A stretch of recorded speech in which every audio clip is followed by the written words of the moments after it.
Cartoons. Big part of everyone's childhood, letting you escape to a world beyond your life and indulging in many adventures you could never live. But what if the cartoon you loved had a sinister undertone? That happy character was in fact a psychopath toying with his victims before disemboweling them all when the show was cancelled. Would you be able to handle such a disturbing blow to your childhood memories? Well, let's see. This is Enter the Dark.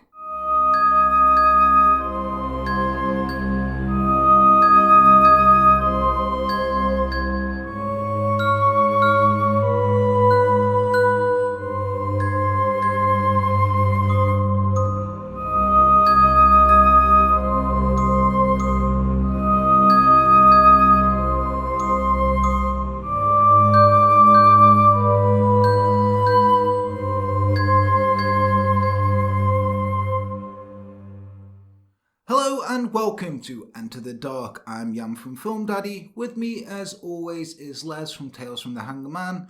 Leslie, how are you? I'm good. Very good. Right, so today we are going to be talking about some of the cartoons that you may have watched. Hopefully you've watched, otherwise it's a bit pointless you listening to this or watching it. But we'll get to the bottom of that. Anyway, these are dark theories about cartoons. Now, you may have heard some of them, you may not. Let's go into them straight away and figure out if we think this is true or not. So we're going to start off with everyone's favourite, Rugrats. Nothing could be wrong with Rugrats, could there? No. The animation was a bit disturbing. I don't know, there was something a bit off-key. Yeah, well, could you think, like, a bunch of babies having adventures? Reptar, he was awesome. Yeah, there was the thing with Chucky, though. He was always scared. Well, we'll get to Chucky. Let's start off. How about if Angelica is the only child that's actually alive? Ooh, interesting twist. Yeah, think that in. And before you ask about Tommy and everyone like that, I'll tell you about them now. But this does get really, really fucking dark. Hey. So then, let's start off with the Finsters. Chucky. In this universe, Chucky was killed in a car crash with his mum when he was only young, leading his dad Chaz to have a nervous breakdown and to be constantly fearing the worst. Oh. Chaz eventually went to Paris where he met a prostitute named Kira. He was going to marry a different prostitute, but she was only interested in his money. And Kira managed to make him see sense. Kira did have a baby, but it was taken away from her by the authorities at birth as she was suffering from the addiction to cocaine. However, she told Angelica about her baby, and Angelica put together an image of her from those memories. Alright, the DeVilles. Remember Phil and Lil? I remember Phil and Lil. Right. So Betty and Howard DeVille got pregnant in 1990, but they decided they did not want a child at this point in their lives, so they had an abortion. Angelica never knew if the baby was a boy or a girl, so she managed that they were twins, and they had one of each sex. Oh. Right, the Pickles, the main family. I'm just going to go straight in with this. Tommy was stillborn in 1988, a fact that his parents could never get over. While Dee Dee Pickles threw herself into reading the childhood psychologist Dr. Lipschitz, trying to convince herself she would have been a good mum, Stu Pickles locked himself in his basement, building toys that his son could never play with. Angelica's mum died of an overdose in 1992 after a relapse from her heroin and crack addiction. Angelica's bipolar disorder and schizophrenia were credited to her being a crack baby at birth. Her father Drew spiralled into a depression after the death of his wife and married a gold digger who Angelica idolised and identified as her mother, but would always keep an image of her mum with her at all times in her doll Cynthia. She made the doll to look like her late mum, and this explained why she was so attached to it. Now, Dill Pickles, remember Tommy's brother? Yeah. He was an actually real baby, but Angelica couldn't distinguish between him and her creations, becoming increasingly frustrated when he did not follow her commands. This led to Angelica hitting Dill, causing him to have a brain hemorrhage, leaving him deformed. As he grew older, his condition became more evident, leaving him ridiculed and an outsider. The guilt over this is what led Angelica to therapy, and she was given drugs to unrecreate the Rugrats until she started experimenting with LSD. Now, remember the show All Grown Up? I was going to say, what about All Grown Up? I'll tell you. Around the age of 13, Angelica started to take LSD, which led her creations coming back to life. Her only friend Susie entertained her creations, as she had done with her when they were younger, as she felt they made Angelica happy. But Angelica's time was almost up, and at the age of 14, she died of an overdose. So, Rugrats. Wow. Yeah. It does answer some questions. Weirdly, this could just be because I'm a bit of a nihilist. I like this take. It's quite good, isn't it? It's quite good when you look at it. I'm not a nihilist. I'm just trying to be funny. Yeah, interesting. I like it. You're never going to watch that with your kids the same, are you? No. Like, Daddy, can we watch Rugrats? No, son. No. I think in many ways, like with cartoons, I was shown Watership Down at quite an early age, so I think that was like one of the first cartoons I ever watched.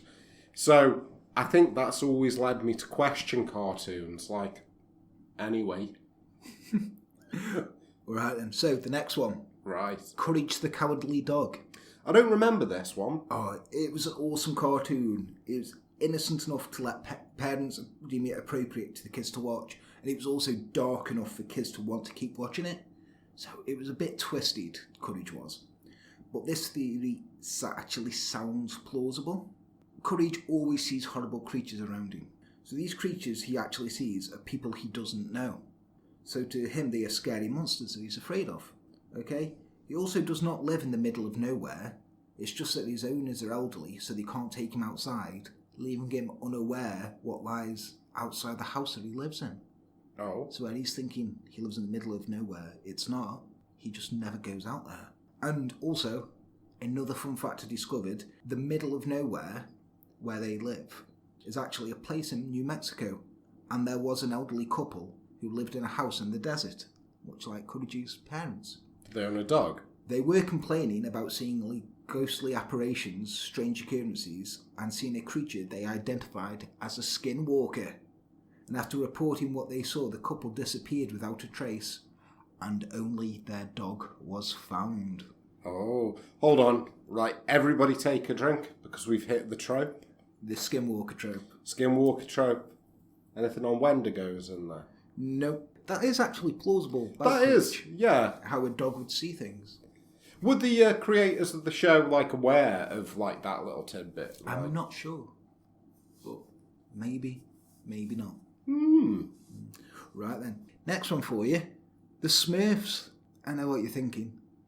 You know, with the la la la la la la, sing a happy song. Yeah.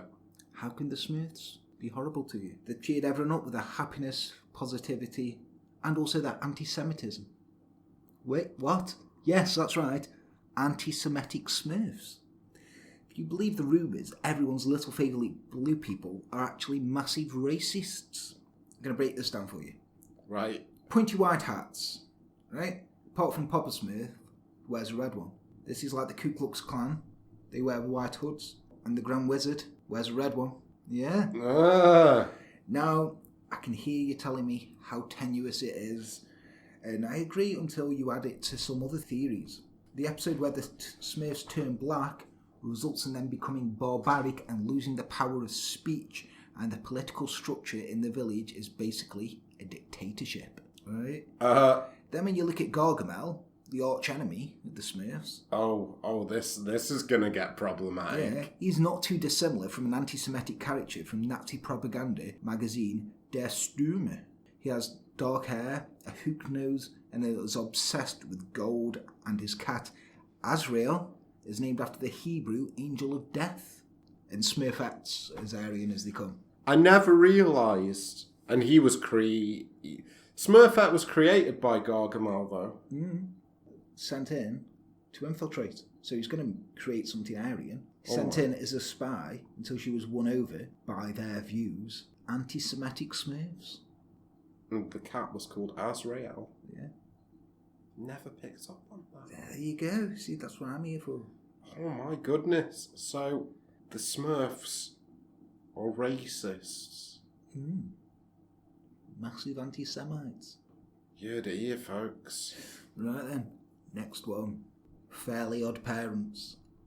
Right. This one, it's always Cartoon's always a bit weird, but it's fun. Is this the one with the goldfish? Yeah, so Timmy Turner has 2 pet fish, which turn into his fairy godparents and help grant his wishes. But, Les, what if I tell you this is a young boy's escape from the abuse he is suffering in real life?